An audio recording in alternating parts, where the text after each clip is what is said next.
একদিন এক কাক খুব ক্ষুধার্ত ছিল। সে খাবারের খোঁজে উঠতে উঠতে এক বাগানে এসে পৌঁছাল।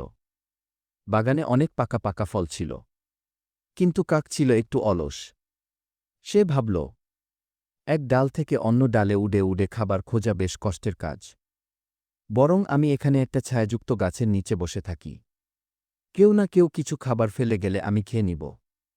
সে সারা দিন বসে রইল, কিন্তু কেউ কিছু ফেলল না। কাকের ক্ষুধা আরও বেড়ে গেল।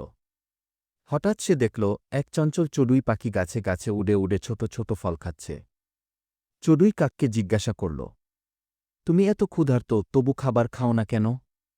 কাক বলল, আমি অপেক্ষা করছি, যদি কেউ কিছু খাবার দিয়ে যায় তাহলে সেটা খেয়ে নিব। চড়ুই হেসে বলল, তাহলে তুমি সারাদিন ক্ষুধার্তই থাকবে। পরিশ্রম না করলে ফলও পাওয়া যায় না। এই কথা শুনে কাক লজ্জা পেল। তখন কাকটি ডানা মেলে উড়ে উড়ে খাবার খুঁজতে লাগল। কিছুক্ষণ পরেই সে নিজেই ফল খুঁজে পেল এবং তৃপ্ত হয়ে খেল। শিক্ষা: অলসতা মানুষকে পিছিয়ে দেয়, আর পরিশ্রম করলে সফলতা আসে।